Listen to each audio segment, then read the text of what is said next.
میرا خیال ہے ایک آئیڈیل آدمی تو مولانا محمد علی جوہر کی طرح ہونا چاہیے، جن کی انگریزی ایسی تھی کہ وہ کوٹ ہوتی تھی، ان سے بہتر انگریزی لوگ نہیں لکھ سکتے تھے، اور شاعری ان کی اردو کی پڑھیں تو آپ حیران ہو جائیں۔ تو ہمیں اسی طرح کے کلاسیک لوگ چاہیے جس کی جو دونوں روایتوں کو ملائیں۔ تو پہلی بات تو یہ ہے۔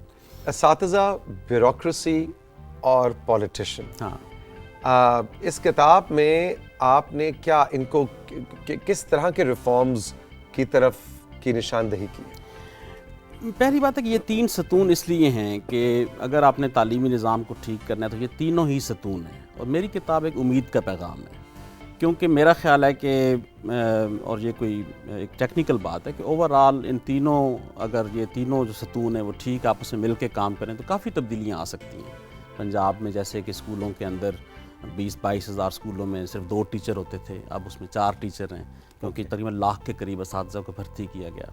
یا مثال کے طور پر آج سے 20-25 سال پہلے آپ کو پتہ ہی نہیں تھا کہ آج پنجاب میں کتنے بچے ہیں اسکولوں کے اندر ہیں، اساتذہ کتنے ہیں۔ آج آپ ایک ایپ کے ذریعے جس اسکول میں پڑھ رہے ہیں اس کا پتہ لگ سکتا ہے کہ آج وہاں پہ حاضری کیا ہے، ہر اسکول کی، جو کہ کیونکہ پنجاب کے ہر اسکول میں 54,000 اسکولوں میں ہر مہینے موٹر سائیکل پہ ایک بندہ ایپ لے کے جاتا ہے، وہاں جا کے دیکھتا ہے کہ واقعی، اور وہ اپلوڈ ہوتا ہے فوراً اور ڈیش بورڈ پہ آ جاتا ہے، اور وہی ڈیش بورڈ ڈپٹی کمشنرز کو اویلیبل ہوتا ہے تاکہ اگر وہ حاضری چیک کرنا چاہیں تو یہ دیکھ سکیں کہ میرے ضلع کے 1800 اسکولوں میں سے کتنے اسکول ہیں جہاں پہ آج ٹیچرز نہیں آ رہے، تو وہ وہاں پہ ڈائریکٹیوز حاصل کر سکتے ہیں۔ یہ ریفارم کرنے کی وجہ سے ہمیں یکدم ایبسینٹیزم تھا جو ٹیچرز کا، اس میں تقریباً جب ہم نے شروع کیا کام تو 80% ٹیچرز اساتذہ اسکولوں میں آتے تھے روز، پھر جب ختم کیا تو 93% آنا شروع ہو گیا، جو تقریباً جو یارک شائر کے برابر ہے یا ویلز کے برابر ہے۔ یا یہاں پہ یہ رواج تھا کہ بچے اسکولوں میں انرول ہو جاتے تھے، آتے نہیں تھے، تو وہ تقریباً ہم نے صرف اس کو جب ٹھیک کیا تو 1 ملین بچے اسی سے بڑھ گئے جو اسکولوں میں آنا شروع ہو گئے۔ یا 4 بیسک فیسلٹیز جو تھیں اسکولوں کو جو چاہیے وہ 79-80% اسکولوں کے اندر تھیں، اب 95-96% اسکولوں کے، جس میں لیٹرین، باؤنڈری وال، رننگ واٹر، یہ چیزیں شامل ہیں۔ لیکن جو سب سے اہم بات ہے وہ یہ ہے کہ ہم یہ دکھانے میں کامیاب ہو گئے کہ اگر یہ تینوں یعنی جو جس کی لرننگ ہے وہ یہ ہے کہ اگر آپ ایک نظام کے تحت آپ ہر 2 مہینے بعد بیٹھیں اور دیکھیں کہ کن اسکولوں کو کیا چاہیے، اس کو میجر کرتے جائیں، اس میں فنڈنگ جو ہے اس کے حساب سے کریں، تو آپ ایک بہت بڑی تبدیلی لا سکتے ہیں۔ اور مسئلہ پیسہ ہے، پیسہ مسئلہ ہے لیکن اتنا نہیں ہے۔ اس کی وجہ یہ ہے کہ مثال کے طور پر ہم سے کم پیسے لگا کے بھی دنیا کے ایسے نظام ہیں جو ہم سے بہتر کام کر رہے ہیں، یا مثلا ویتنام اور پاکستان تقریباً ایک جتنا ایسے ممالک ہیں جن کے پاس ایک جیسے پیسے ہیں، لیکن اسی پیسے کو وہ زیادہ بہتر استعمال کرتے ہیں۔ ہمارے ہاں ایک ہائی اسکول جو ہے وہ تقریباً ایک 50-60 لاکھ روپے مہینہ پڑتا ہے، وہ اساتذہ 50 لاکھ روپے بہت بڑی اماؤنٹ ہے ایک اسکول کے لیے۔ تو اس کے لیے ضروری ہے کہ اس کے اندر کام بھی اتنا اچھا ہونا چاہیے، اور اچھا ہو بھی رہا ہے، لیکن 50 لاکھ بہت زیادہ، دیکھیں نا 70-80 ٹیچرز ہوتے ہیں تقریباً ایک ہائی اسکول کے اندر، آف کورس، اور آج کل جو سائنس ٹیچر جس کی جو تقریباً 15 سے 20 سال پڑھا چکے ہوں، ان کی تنخواہ 1,10,15 ہزار روپے ہوتی ہے تقریباً۔ یہ پرانے دور تھا جب اساتذہ کی تنخواہیں کم تھیں، اب تنخواہیں کافی بہتر ہیں۔ امپورٹنٹ بات یہ ہے کہ جن چیزوں پہ ہمیں کام کی توجہ کی ضرورت ہے کہ ہماری لینگویج ایکوزیشن بھی بہتر نہیں ہے۔ مثلا آپ ڈھنگ سے اردو پڑھانے والے، ڈھنگ سے انگریزی پڑھانے والے لوگوں کی شدید کمی ہے، اور یہ ایک بحران کی صورت میں بات ہے، کیونکہ اگر ہم نے اس جنریشن کو پراپرلی اردو نہ پڑھائی تو شاید آپ فیض اور یوسفی صاحب اور انشاء ان کو نہیں پڑھ سکیں گے۔ ملک صاحب یہ بتائیے کہ جو آپ کی پوری ریسرچ تھی، جو آپ کا تجربہ 9 سال کا تھا پنجاب کے اسکولز کے ساتھ کام کرنے کا، وہ پڑھ کے ہمارے دوسرے صوبوں کے ایکسپرٹس بھی اس سے استفادہ کر سکتے ہیں، کیونکہ مور اور لیس ڈائنامکس اور ریالٹیز تو دوسرے صوبوں کی بھی وہی ہیں۔ نہیں، بالکل آئی، تقریباً پچھلے پاکستان میں بحیثیت مجموعی پچھلے 15 سالوں میں تعلیم میں کافی بہتری آئی ہے۔ اس کی مثال میں یہ بتاؤں کہ اگر 2003 میں ہمارے یونیورسٹی جانے والے بچوں کی تعداد 3 لاکھ تھی، اب تقریباً 15 لاکھ سے زیادہ ہے۔ نہیں، آبادی بھی تو بڑی ہے، وہی جو بچے اس وقت ہم نے پیدا کیے تھے تو اب یونیورسٹی جان جوگے ہو گئے۔ لیکن سر یونیورسٹیوں کی تعداد بھی بڑی ہے نا، تو ہم نے مطلب آپ کو یاد ہوگا 90s میں 2 یونیورسٹیاں تھیں، پنجاب یونیورسٹی یا قاعدہ یونیورسٹی، داخلہ نہ ملے تو آپ بیٹھے رہتے تھے۔ اب یہاں پہ اسلام آباد میں 25 یونیورسٹی ہیں۔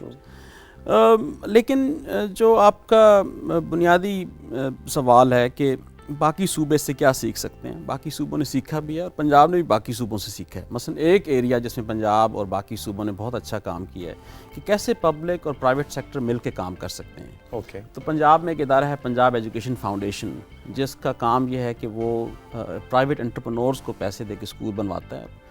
جب ہم نے کام شروع کیا تو اس میں صرف 4 لاکھ بچے جاتے تھے اس پروگرام میں، اب اس میں 32 لاکھ بچے جاتے ہیں. اور وہ اس لیے کہ ایک سرکاری اسکول بنانے میں 3-4 سال لگ جاتے ہیں، لیکن آپ پرائیویٹ انٹرپرنور کو کہیں کہ بھائی میں آپ کے یہ جو 700 بچے کی سیٹیں خریدتا ہوں، آپ اسکول خود بنا لیں، تو وہ راجن پور بھی بنا لے گا، وہ جام پور بھی بنا لے گا، وہ 3 مہینے میں شاید لیا 3 مہینے لیا بھی بنا لے گا. اس طرح پنجاب میں پنجاب ایجوکیشن فاؤنڈیشن، یا سندھ میں سندھ ایجوکیشن فاؤنڈیشن، یا خیبر پختونخوا میں یا بلوچستان نے بڑا اچھا کام کیا ہے. کیونکہ یہ بات اب واضح ہے خاص طور پہ باقی ممالک سے، یا بنگلہ دیش میں بہت اچھا انہوں نے اس کو کیا ہے کہ آپ نے تعلیم کو as a system level treat کرنا ہے.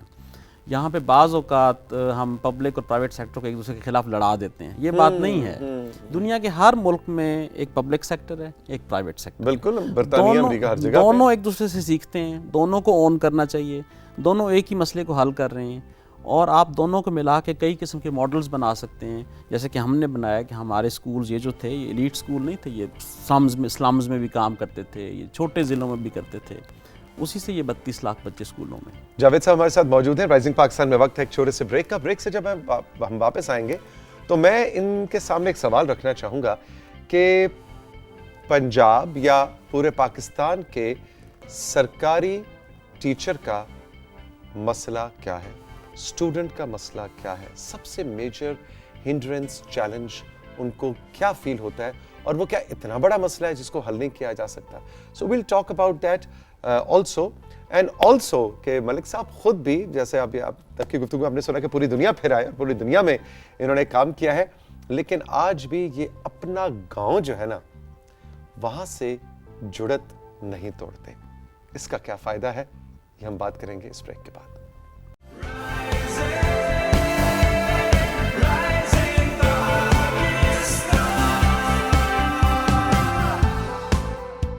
جاوید احمد ملک صاحب آج ہمارے ساتھ موجود ہیں، جو کہ پنجاب میں ایجوکیشن ریفارمز کے حوالے سے انہوں نے بہت سا کام کیا. ان کی کتاب بھی حال ہی میں پبلش ہوئی ہے جس کے اوپر بہت زیادہ بات ہو رہی ہے. ہم نے سوچا ان کو مدعو کیا جائے. اچھا جی، تو ملک صاحب یہ بتائیں نا، سب سے پہلے تو بتائیں کہ وہ ذرا بریک سے پہلے جو کہانی میں نے ایسے ٹیزر چلایا تھا کہ آپ نے دنیا پھر لی اور کیا نام بنایا، لیکن اپنا جو گاؤں ہے چکوال کے پاس، جی بالکل اس پہلے ذرا بتائیں کہ وہ اس گاؤں سے کنیکشن کیسے، یا کوئی ڈسکنیکٹ آپ کبھی کبھی محسوس کرتے ہیں، یا آپ کی جنریشن، اب تو وہ گاؤں بھی ویسے گاؤں نہیں رہا ہوگا، وہ تو بالکل اسمال ٹاؤن بن گیا ہوگا، تو یہ ذرا بتائیں کہ کنیکشن کیا ہے. اچھا، یہ بڑی اہم آپ نے سوال کیا، کیونکہ جب میں امریکہ میں تھا یا میں انگلینڈ میں پڑھتا ہوں، ابھی بھی کام کرتا ہوں، تو وہاں پہ بہت سے لوگ گاؤں میں رہتے ہیں. یعنی ایسا نہیں ہے کہ شہروں میں آنے یا گاؤں، بلکہ زیادہ لوگ گاؤں میں رہنا چاہتے ہیں کہ صرف وہاں پہ جو ہے نا وہ ٹیلی کمیونیکیشن یا یہ جو فیسلٹیز ٹھیک ہیں ساری. تو اب جو ہے ہم پاکستان میں بھی اب سمجھ لیں کہ یہ ایک بہت سارے گاؤں سڑکوں سے جڑ گئے ہیں، انٹرنیٹ سے جڑ گئے ہیں، ٹی وی سے جڑ گئے ہیں، بجلی سے جڑ گئے ہیں. تو اب یہ ایک طرح سے کہہ لیں کہ ایک سیمی اربن زونز ہیں ایک طرح سے وہ. اب میری ذاتی کہانی یہ ہے کہ ہم ابھی بھی گاؤں میں رہتے ہیں، ہمارے وہاں پہ فیملی ہے، وہاں ابھی بھی ہم جاتے ہیں. اور میرا خیال ہے کہ جو اپنی روایت ہے 500-600 سال سے ہمارے لوگ وہاں پہ رہ رہے ہیں، اس کو آپ کیسے ایک ہی منٹ نظر انداز کر کے صرف اس لیے کہ آپ شہر میں آ گئے ہیں تو آپ چھوڑ سکیں. اور دوسری بات ہے کہ وہ اس سے آپ بہت کچھ سیکھتے ہیں، بیکاز گاؤں جو ہے نا وہ صرف مسائل کا مجموعہ نہیں ہے، بلکہ اس کے اندر 500-600 سال پرانا علم بھی موجود ہے. وہ ایسے لوگ ہیں جن سے آپ سیکھتے ہیں، ایسی روایتیں ہیں. وہ آپ کو ایک خاص طرح کی اسٹیبلٹی بھی گاؤں دیتا ہے آپ کو، کہ آپ کو ایک زاویہ نگاہ دیتا ہے جو آپ جہاں بھی جاتے ہیں آپ اس کو سنتے سمجھتے بوجھتے ہیں. تو میں بالکل گاؤں سے جڑا ہوں، اور میری کتاب کی میرے گاؤں میں بڑی پذیرائی ہوئی ہے. یہ پہلا گاؤں ہے جہاں ایک بک لانچنگ تقریب ہوئی ہے میرے اپنے اسکول میں، جو کہ تقریباً 115 سال پرانا ہے. اور وہاں پہ اس جہاں سے آپ پڑھے تھے، جہاں سے میں پڑھا تھا، اور مجھے بڑی خوشی ہوئی کہ وہاں پہ گاؤں کے سیاستدان، گاؤں کے اساتذہ، ریٹائرڈ لوگ، انہوں نے سب آ کے ایک بک لانچ کی، اور ہم آپس میں بات بھی کرتے ہیں کہ یہ بڑا زبردست گاؤں ہے جہاں پہ بک لانچز ہوتی ہیں. واہ. اور گاؤں کا تعارف بھی تو کرائیے نا, گاؤں کا نام کیا ہے؟ گاؤں کا نام جی دندا شاہ بلاول ہے. یہ تقریباً 500 سال پرانا گاؤں ہے. یہ اگر آپ اسلام آباد سے کراچی کے روڈ لیں بلکسر سے نیچے تو یہ تقریباً 100 کلومیٹر بعد آ جاتا ہے روڈ پہ ہی. اور اب یہ تیزی سے بڑھ رہا ہے, لیکن اس کے اندر ایک ہمارے پرانے شاہ صاحب کی قبر مدفون ہے جس کی وجہ سے یہاں پہ اسلام کی دولت پھیلی. کچھ اس کی روایات ہیں. اس کے بالکل آگے 5-6 میل دور آگے جائیں تو نمل کی جھیل ہے جہاں پہ ہمارے وزیر اعظم صاحب نے یونیورسٹی بنائی ہے. اور اگر مجموعی طور پہ میں اگر کسی امریکہ کی یونیورسٹی میں ٹاک دے رہا ہوں, یا میں انگلینڈ میں بیٹھ کے کہیں بات کر رہا ہوں, یا یہاں بیٹھا ہوں, تو میرے ذہن میں اس کا آپ نے کہا نا جڑت کا کیا فائدہ ہے, یا میں چیف سیکرٹری کے دفتر میں بیٹھا ہوں تو مجھے اس گاؤں کے جو ایک بچے کے چیلنج میرے سامنے رہتا ہے تو میرے لیے بڑا آسان ہو جاتا ہے یہ سمجھنا کہ جو پالیسی بن رہی ہے یہ اس بچے یا اس ٹیچر تک کیسے پہنچے گی, یا جو استاد ایک گاؤں کے اسکول میں پڑھا رہا ہے اس کو یہ بات کیسے پہنچے گی. اس کتاب کو لکھنے کے دوران جو اس کے تجربات تھے, میں اکثر بڑی بڑی میٹنگز میں جو ورلڈ بینک یا ڈیفڈ یا کہیں بھی میٹنگ کے بعد جو بات ہم طے کرتے تھے, میں کسی گاؤں کے کسی ہیڈ ماسٹر کو فون کر لیتا تھا, آپ کے خیال میں یہ بات چلے گی؟ تو کہتے تھے یہ بالکل نہیں چل سکتی, یہ بتائیں یہ مینولی اس کا نہیں آیا ابھی تک اس کی ٹریننگ نہیں ہوئی, ابھی تک اس کے پیسے ریلیز نہیں ہوئے, یہ کیسے توقع کر رہے ہیں کہ یہ ہم کر لیں گے. تو یہ جو ڈائمینشن تھی جب میں واپس میٹنگ میں آ کے رکھتا تھا تو ہمیں کافی اپنی جو ایکسپیکٹیشنز کو ٹھیک کرنا پڑتا تھا. اور میرا خیال ہے کہ ایک اچھا جو پبلک پالیسی کا ایکسپرٹ ہے یا جو تبدیلی چاہتا ہے خاص طور پہ, اس کو ضروری ہے کہ وہ عام لوگوں کی بات ضرور سنیں کہ جو وہ پالیسی بنا رہے ہیں میز پہ وہ وہاں تک پہنچ بھی رہی ہے کہ نہیں پہنچ رہی, لوگ سمجھ بھی رہے ہیں کہ نہیں سمجھ رہے. ملک صاحب, پبلک پالیسی کیا ہوتی ہے؟ پبلک پالیسی ایک ایسے علم کا نام ہے جس میں یہ آپ چاہتے ہیں کہ جو فیصلہ وزیر اعظم کی میز پہ ہو رہا ہے وہ عام آدمی کی زندگی تک پہنچ پا رہا ہے کہ نہیں, اور اس میں جو یہ جو ڈیلیوری چین ہے جس کے اندر وسائل یا بجٹس, جس کے اندر پلاننگ, جس کے اندر استعداد یا کیپیسٹی, جس کے اندر مانیٹرنگ یا نگرانی, یہ سارے امور کا خیال رکھنا, ٹائم لائن, پھر قوانین اس کے اندر بنے ہیں کہ نہیں بنے, اس کے اندر انوویشن ہو رہی ہے یا نہیں ہو رہی, اور یہ کام اگر نہیں ہوگا تو کون جواب دہ ہوگا. ان تمام امور کو طے کرنے کا نام ہے, اور اس کے حساب سے پروگرام کو سٹرکچر کرنے کا نام ہے, اور پھر اسے سیکھنے کا نام ہے تاکہ اگلی دفعہ جب پالیسی بنائیں تو وہ ٹھیک بن سکے. تو یہ ہیلتھ میں بھی پھر ہوتی ہے, ایجوکیشن میں ہوتی ہے, ایوییشن, جو بھی آپ کا سیکٹر ہو. اور میرا خیال ہے پاکستان میں یہ ان باتوں کے اوپر بھی باتیں کرنا اس لیے ضروری ہیں کہ میں اکثر سوچتا ہوں کہ 1857 میں جو دلی تھا وہ بہت, اس میں تقریباً ہر روز 20-25 مشاعرے ہو رہے ہوتے تھے, اور ابھی ایک ناول آیا ہے کئی چاند سے سر آسماں جس میں دلی کی زندگی پہ بہت خوبصورت باتیں ہیں, کیا تہذیب اور کیا بات تھی. لیکن اس کے باوجود انہیں اتنا پتہ نہیں تھا کہ تقریباً اب یہ ختم ہونے والا یہ سارا سلسلہ, بڑی جلدی ایک اور کمپنی آ گئی ہے جو تیزی سے آپ مفتوح ہونے والے ہیں. تو آپ کو یہ لوگ بھی ضروری ہیں, یعنی کلچر بھی ضروری ہے تاکہ وہ نہ ہو تو ہم پھر رہیں کیوں, یعنی اس کا سب سے امپورٹنٹ تو یہ ہے ہمارا, لیکن یہ بھی ضروری ہے کہ ہم مستقبل پہ نظر رکھیں, ہم کہاں ہیں اس پہ نظر رکھیں, اور کون آ جا رہا ہے اس پہ نظر رکھیں تاکہ ہم اپنے آپ کو محفوظ کر سکیں. تو یہ دونوں چیزیں ضروری ہیں. یعنی ویری انٹرسٹنگ رابرٹ, اتنے آسان الفاظ میں آپ نے پبلک پالیسی کو ڈیفائن کیا. استاد کا سب سے بڑا پرابلم, چیلنج کیا ہے؟ سرکاری اسکول کے استاد کا پرابلم یہ ہے کہ وہ ڈی مورلائزڈ ہے.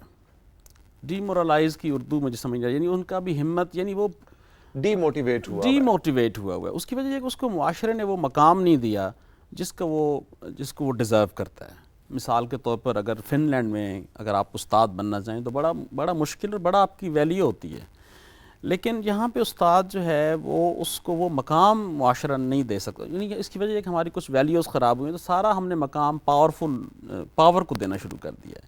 ہم نے کلچر کو بھی کم مقام دینا شروع کر دیا, اور علم کو بھی, اور علم سے وابستہ لوگ, پرفارمنگ آرٹ سے وابستہ لوگ, اساتذہ, یہ ساری چیزیں ہم نے ایک سائڈ پہ رکھ دیں, اور پہلے یہ سوچتے ہیں کہ جس کے پاس طاقت ہے. تو یہ اس ویلیو سسٹم کا ایک بڑا فرق پڑا ہے کہ آپ ایک ایم ایس سی فزکس ہیں, ایک اسکول میں پڑھا رہے ہیں, لیکن آپ کی ایک اکنالجمنٹ نہیں ہے معاشرے میں, تو آپ اتنا زیادہ خود when you are not feeling great, تو آپ عظیم محسوس نہیں کر رہے گے, تو آپ وہ عظمت بچوں میں بھی ٹرانسفر نہیں کر سکتے. تو ایک تو یہ مسئلہ ہے. اور سوری قطع کلامی معاف، آپ کی بات کو آگے بڑھاتے ہوئے، اور یہ مسئلہ صرف اس کی تنخواہ بڑھا دینے سے حل نہیں ہوگا۔ بالکل آپ بالکل، کیونکہ جو مادی چیز ہے وہ صرف ایک حد تک وہ ضروری ہے، وہ بھی ضروری ہے، فاؤنڈیشنل ہے۔ میں کہتا ہوں 1,10,000 ہے، میں کہتا ہوں 2,20,000 ہونی چاہیے، لیکن صرف یہ کافی نہیں ہے۔ بالکل یہ کافی نہیں ہے، اور میں یہ جو 1,10,000 یہ سائنس کے MSc کی میں بات کروں، جو اساتذہ شروع میں جوائن کرتے ہیں ان کی تنخواہ 25-30,000 ہوتی ہے، تو وہ بھی کم ہے، لیکن آپ کی بات بہت ہی کم ہے۔ مطلب ایک سرکاری اسکول میں آپ نے نئی نوکری شروع کی اور آپ 25,000 تنخواہ، I think this is very very less. لیکن آپ کی اصل بات آپ نے جو کی وہ سب سے اہم وہ ہے، لوگ جو ہیں بہت کم تنخواہ پہ بھی کام کر سکتے ہیں اگر آپ ان کو اکنالج کریں اور ان پہ ایڈیشنل ویٹ نہ ڈالیں۔ مثلا اس وقت یہ ہوتا ہے سرکار کے کاموں میں کہ بعض اوقات جو کام باقی محکمے نہیں کر رہے وہ بھی ان کو دے دیتے ہیں۔ ہاں جی آپ ایمونائزیشن چیک کر کے آئیں، آج آپ مردم شماری کریں، آپ الیکشن کرائیں، آپ آٹے کی قیمتیں چیک کریں، آپ کرونا آ گیا اس کرونا کا چیک کریں، چونکہ وہ آرڈرز جو ہے نا وہ چیف سیکرٹری کی طرف سے آ رہے ہوتے ہیں، تو ڈپٹی کمشنر نے سارے ہیڈ ماسٹرز کو فون کرنا ہے، اور انہوں نے پڑھائی چھڑا کے تو سارا وقت یہ اس پہ ڈیٹا پہ بہت بڑا چیلنج۔ یہ جو چیلنج ہے جو پہلے کتاب کے باب میں بھی میں نے یہی بات لکھی ہے کہ یہ 9-10 چیزیں آپ اساتذہ کے ذہن سے ہٹائیں، انہیں تھوڑی اکنالجمنٹ دیں، عزت دیں، ان کو نیشنل ٹیچرز ڈے پہ وزیر اعظم صاحب چائے پلا رہے ہوں، وزیر اعلیٰ چائے پلا رہے ہوں، کبھی کبھی ہم کہہ رہے ہوں کہ this is the best teacher award to this lady. ویسے پچھلے کچھ سالوں میں ہوا بھی ہے ٹیچرز ڈے پہ اپنے ٹیچرز کو سلام پیش کرنا، پی ٹی وی نے بھی اس حوالے سے کافی 2 کیمپینز کی۔ میرا مطلب ہے کافی چیزیں بہتر ہوئی ہیں، میں بالکل یہ نہیں کہتا کہ نہیں بہتر ہوئی، میرا خیال ہے کہ پچھلے 20 سالوں میں بحیثیت مجموعی ہمارے ہاں بہت بہتری آئی ہے، اسی لیے یہ کتاب بھی ایک امید کی کتاب ہے۔ میرا اسٹوڈنٹ کا چیلنج کیا ہے؟ اسٹوڈنٹ کا چیلنج یہ ہے، اور اسٹوڈنٹ کے کئی قسموں کے ہیں، اور چونکہ اب جو ہے پچھلے 15 سالوں میں یہ ہوا ہے کہ اکثر غریب بچے سرکاری اسکولوں میں چلے گئے ہیں اور افلوئنٹ بچے سارے چلے گئے ہیں پرائیویٹ سیکٹر میں، اس سے جو کلاس میں ڈائیورسٹی تھی وہ ختم ہو گئی ہے۔ دیکھیں نا 25 سال پہلے 1985 میں ایک ڈپٹی کمشنر کا بیٹا اور ایک عام ٹیچر کا بیٹا اکٹھے پڑھ رہے ہوتے تھے، سائیکلنگ کرتے تھے، ان کی میموری اور ہے، اب ان کی طبقاتی فرق بڑا بڑھ جائے گا، تو یہ بہت بڑا چیلنج ہے۔ دیکھیں نا ایک عام افسران کے بچے سرکاری اسکولوں میں پڑھتے تھے، میرے سارے دوست جو بیوروکریسی میں ہیں وہ سرکاری اسکولوں سے پڑھے ہوئے ہیں، لیکن اب جو جنریشن ہے وہ بالکل مختلف دنیاؤں سے آئے گی، تو ان کی میموری بڑی مختلف ہوگی۔ یہ ویسے آپ بڑی زبردست بات کر رہے ہیں، میں نے اس کو اپنے ساتھ ریلیٹ کیا ہے، تو میں سرکاری اسکول کا پڑھا ہوا ہوں، ہاں تو میں نے تو گریجویشن تک سرکاری اسکول، تو اب میری اپنی خیر اولاد نہیں، لیکن میرے ساتھ کے جو میرے کلاس فیلوز اور بچے جو ان کے بچے آگے سے پرائیویٹ اسکولوں میں، بالکل یہ اور یہ والی جنریشن جب اب بڑی ہم کریں گے اور وہ ہماری جگہوں پہ آگے بیٹھیں گے تو وہ طبقاتی ریلیٹ نہیں کر سکیں گے نا۔ مثلا ایک سب سے بڑا فرق تو یہ پڑ جائے گا کہ ایک نے فیض کو شاید پڑھا ہو، دوسرے کو پتہ ہی نہ وہ کون ہے، اس کی میموری اور ہو، ایک ہیری پوٹر پڑھ رہا ہے، ایک الف لیلا پڑھ رہا ہے، دونوں پڑھنے چاہیے، لیکن ان دونوں کا ریلیٹ کہیں نہ کہیں انٹرسیکشن ہو جائے، دونوں کو دونوں پڑھنے چاہیے۔ میں یہ قطعاً نہیں کہہ رہا کہ آپ انگریزی نہ پڑھیں، انگریزی تو بالکل پڑھانی چاہیے، میں نے مولانا محمد علی جوہر کی مثال دی، جناح کی مثال دی، اگر جناح نہ ہوتے تو ہماری نیگوسیشن کیسے ہوتی جو ہم نے اتنا بڑا ملک لیا، یہ معجزہ ہے یہ ملک۔ اگر آپ اس تحریک پاکستان سب سے ایکسائٹنگ میرے خیال کو ہسٹری ہے تو ہمارے تحریک پاکستان کی، اٹس ایکسائٹنگ۔ عائشہ جلال کی ایک کتاب ہے سول اسپوکس مین جو جناب پہ ہے، وہ بالکل ایک ناول کی طرح ہے کہ کیسے ہم نے یہ ملک حاصل کیا، اتنی محنت کی، کیسے ممکن ہو پائی؟ ہمیں انگریزی بھی آتی تھی، ہمیں قوانین بھی آتے تھے، ہم میز پہ بیٹھتے تھے تو ان کو اندازہ ہوتا تھا کہ ان کی کیپیسٹی کیا ہے۔ ایگزیکٹلی۔ جاوید صاحب بہت لطف آیا آپ سے، ایک بار پھر ملاقات ہوئی اور بہت اچھا لگا، اور آپ نے اتنے سہل آسان الفاظ میں مشکل مبہم کانسیپٹس کو ہمارے سامنے رکھا ہے۔ I really enjoyed the conversation. کتاب پڑھی انجوائے کریں گے؟ میں بالکل پڑھوں گا، all the best, thank you very much, آپ کا بہت بہت شکریہ، آپ نے رائزنگ پاکستان میں ہمارا ساتھ دیا۔ زندگی نے دی اجازت، پھر ملیں گے، خدا حافظ۔